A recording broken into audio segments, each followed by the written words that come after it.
अस्सलामु अलैकुम वरहमतुल्लाहि वबरकातुहू। अल्हम्दुलिल्लाहि रब्बिल आलमीन। अस्सलातु वस्सलामु अला रसूलिहिल करीम।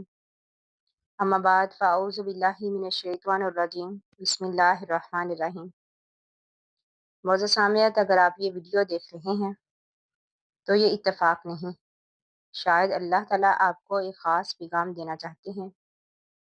आज की वीडियो में हम एक ऐसे अमल की बात करेंगे जो आपकी ज़िंदगी, रिज़्क़ और परेशानियां सब कुछ बदल सकता है, और वो अमल है इस्तग़फ़ार। अल्लाह सुब्हान व तआला कुरान मजीद में इरशाद फरमाते हैं कि अपने रब से माफ़ी मांगो, वो तुम पर आसमान से खूब बारिश बरसाएगा, माल और औलाद में इजाफा करेगा। तो इसका मतलब ये है कि इस्तग़फ़ार सिर्फ गुनाह माफ़ नहीं करता, बल्कि रिज़्क़ और बरकत भी बढ़ाता है।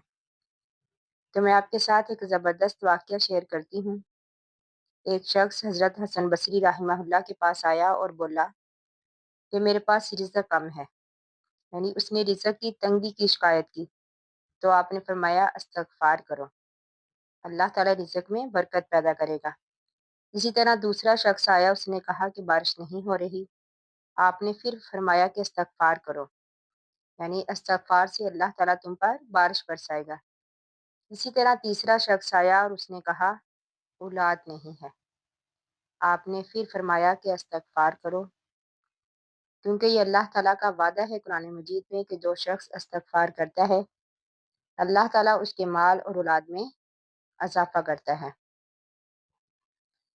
मतलब ये है कि हर मसले का हल इस्तग़फ़ार है, यानी गुनाह माफ़ हो जाते हैं, रिज़्क़ में इजाफा होता है, दिल को सुकून मिलता है, परेशानियां जो हैं ख़त्म हो जाती हैं। तो मैं आपको आज चैलेंज करती हूँ कि आप सिर्फ एक काम करें, इंशाअल्लाह अल्लाह ताला आपकी हर तरह की तंगी को दूर करेगा। आप सिर्फ 100 बार ये पढ़ें अस्तगफिरुल्लाह, फिर आप खुद देखेंगे कि क्या फ़र्क आता है। यकीन के साथ पढ़ें, तवक्कुल के साथ पढ़ें कि वो अल्लाह ताला हमारी हर मुश्किल को दूर करने पर कादिर है। क्या पता आज का ये छोटा सा अमल आपकी पूरी ज़िंदगी बदल दे। बस अल्लाह ताला पर यकीन रखें, यकीन के साथ अल्लाह ताला से दुआ करते रहें। अल्लाह ताला से दुआ है कि अल्लाह ताला हम सब की मुश्किलात को आसान करे। आमीन सुम्मा आमीन। आखिरु दावाना अनिल हम्दुलिल्लाहि रब्बिल आलमीन। अस्सलामु अलैकुम व रहमतुल्लाहि व बरकातुहू।